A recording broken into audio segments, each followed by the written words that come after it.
Minnesota deer season opened last weekend, but North Dakota hunters had to wait a little bit longer. The opener is this Friday, and joining us with a preview of what they will expect out in the field is Doug Lear with the North Dakota Game and Fish Department. Thanks for coming in. You're welcome. Number one, what are they going to see for numbers? I mean, you have a certain number of licenses out there, but... Right. I think really, if you were fortunate enough to draw a tag, then everything else is kind of lining up for those hunters. And again, right now where we sit, our supply of deer isn't keeping up with the demand for deer tags. So first and foremost, if you drew a tag, hey, that's a great thing. And when we get into the deer hunting season that opens up on Friday at 12 noon, hunters should see some pretty good deer numbers and some pretty good field conditions to go along with that, Lisa. Great. And of course, opening weekend in Minnesota, we did hear about a hunting accident. Right. Safety also has to be a priority. And you're absolutely right. Is first and foremost, we want to make sure that we put the safety message out there. And a lot of times that focuses on wearing blaze orange hat, wearing a blaze orange vest,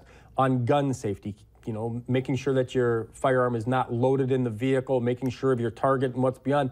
But the safety message goes beyond that. It goes to wearing a seatbelt while you're driving and making sure that you're safe from A to B to C and all the way along that line, because you know, it's deer season, it's fun, it's connecting with friends and family, it's the heritage of deer hunting.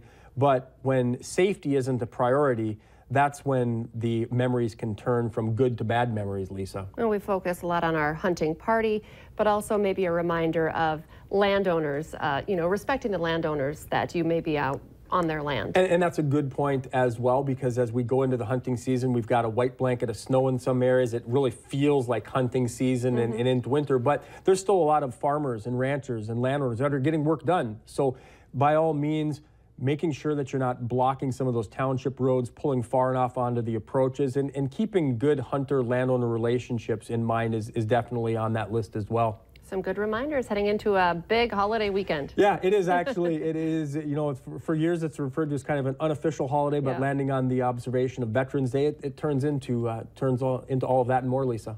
Thank you for coming in today, Doug. You're welcome.